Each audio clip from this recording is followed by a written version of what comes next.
So we're basically picking up right where we left off in the last video of this project.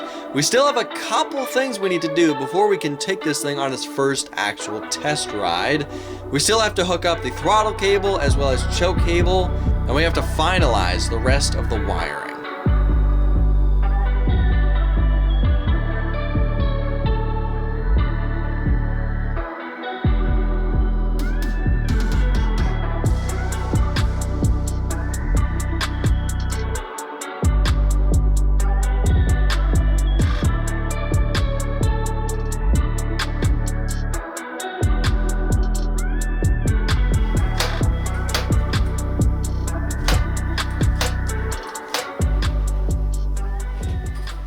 Alright, I had to really shorten all these cables, but the throttle is now hooked up. That is now working, as well as the carburetor choke is working as well. So that's awesome. Now, I think the next thing we should work on is the front brakes.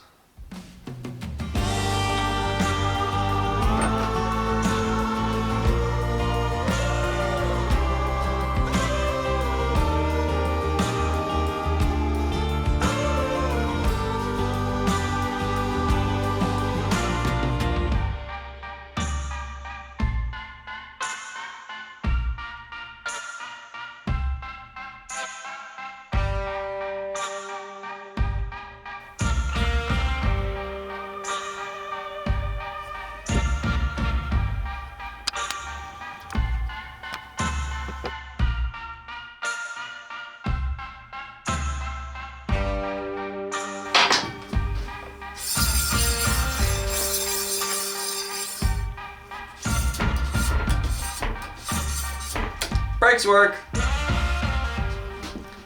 Alright, next thing we need to do is we need to start working on shortening all this wiring and somehow get it all neatly tucked into this tiny little corner in the frame right here. We also need to shorten these. These are way too long. As far as the instrument cluster, I would like to use this, but it's mostly destroyed and we can't use most of this because we can't use a speedometer. The speedometer was driven off of a cable that goes to the front wheel, so obviously we don't have that front wheel anymore, so we can't use the speedometer anymore. It's not going to work. As far as the tachometer, it's electronic tachometer. There's no cable, so it should still work. Unfortunately, the casing is all destroyed. The needle is broken. What I may try and see if I can do later is I may try and swap this casing onto here, take the needle from here, put it onto here, see if we can get the tachometer working. So it would be nice to have a working tachometer on this thing, as well as a neutral light. I want to see if I can get the neutral light on here as well. But as the rest of this stuff is pretty much useless. One thing that's kind of weird, I've never seen a motorcycle instrument cluster that doesn't have an oil pressure light. There's no oil pressure. There's a fuel gauge on here, but no oil light. There's turn signals, neutral light, and high beam. That's it. I don't know. I've never seen that. But yeah, we also have to go through here and figure out like the wires we don't need. I already found the wires for the turn signals. Clip those off. We don't need turn signals on this thing. But I do want to save the headlight wires. I may want to add headlights to this thing later. And I also wired up a little key switch on here so we can have a key for this thing.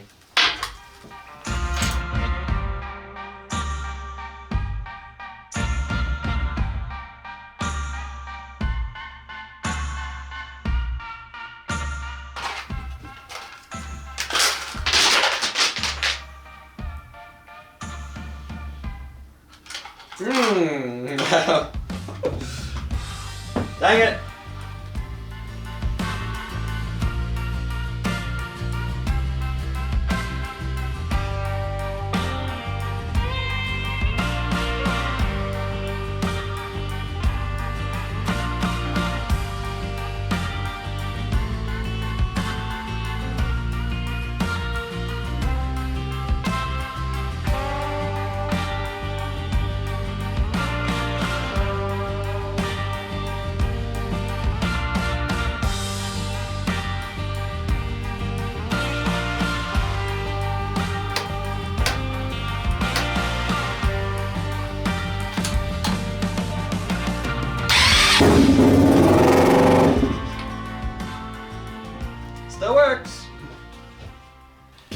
So I was able to shove all the wiring in here in this kind of little empty space right in here. Once the gas tank's on, you're not going to really be able to see it that bad, so that does work. Now the next couple things we need to do is we need to install the gas tank, put the seat back on, then we can hook up the pulse pump.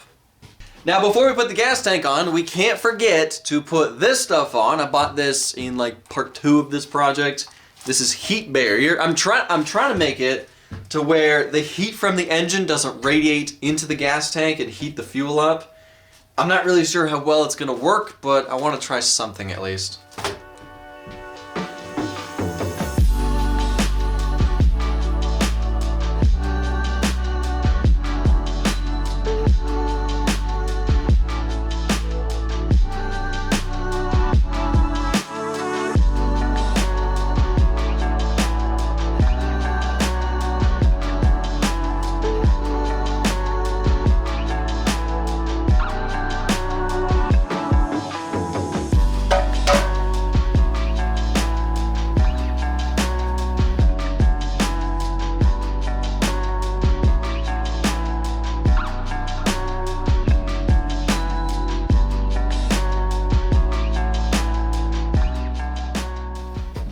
Alright, so my plan for air filters for these carburetors is I found these at Tractor Supply. These are just like lawnmower air filters, and I'm planning on just placing them on top of the carburetors and putting the gas tank on top and hoping that the gas tank kind of holds these in place. Because there's no room to build an air box. There's literally like half inch to 3/4 inch gap between the carburetors and the bottom of the gas tank, so I'm kind of hoping that that makes it to where the gas tank will hold these in place and kind of make it to where the only way for the carburetors to get air is through these air filters. So we'll see if it works. If it doesn't, we'll try something else.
Alright, this thing is finally ready to get it off the table, fire it up, and test the clutch and test everything, and possibly take it for a first test drive.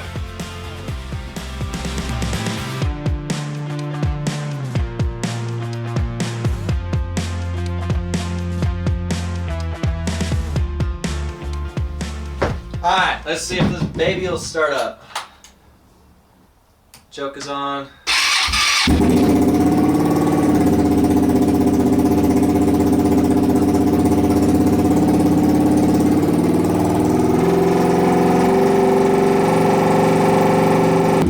Let's test if the clutch works.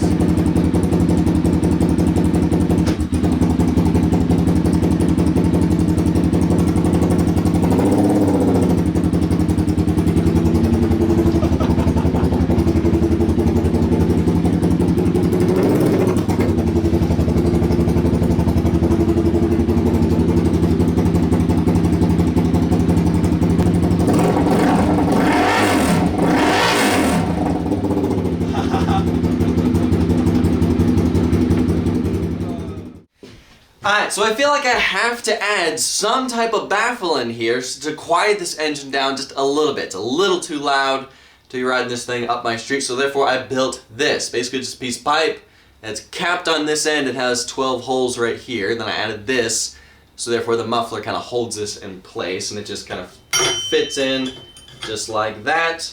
Put the muffler on, and the muffler holds it in place. just like that. So let's see if this quiets this thing down just by a little bit. Alright, so this is without the baffle. Choke on, engine on.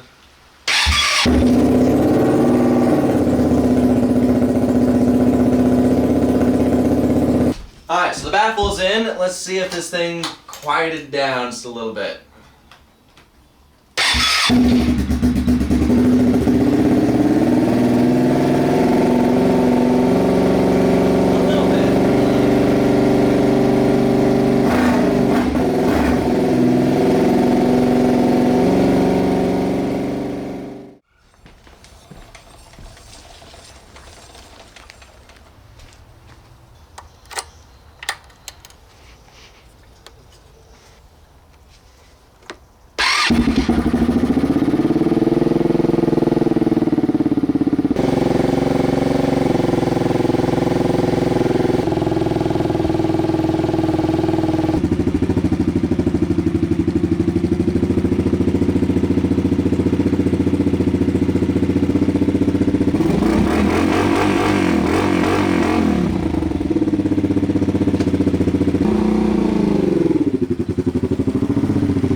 bogged it down.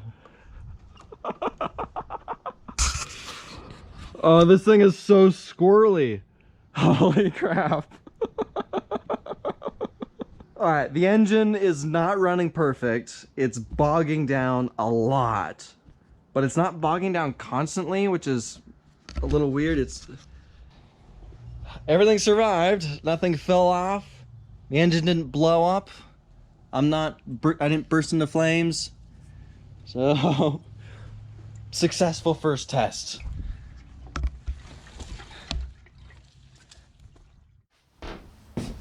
Alright, so next I want to do the burnout test. I want to see how much we can smoke this back tire. I'd love to do it in my driveway, but it's too close to a particular neighbor. So let's just do it in here.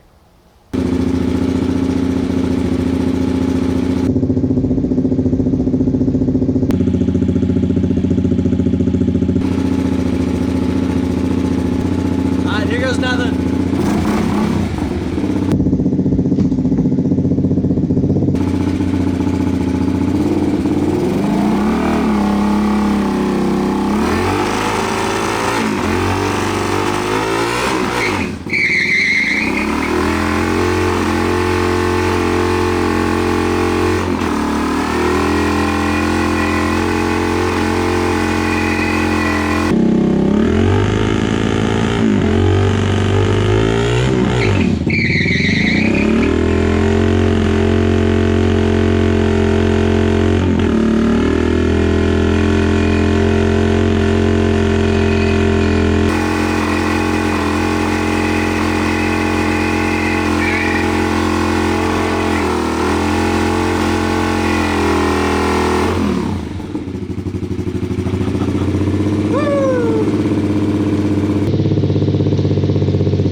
Oh,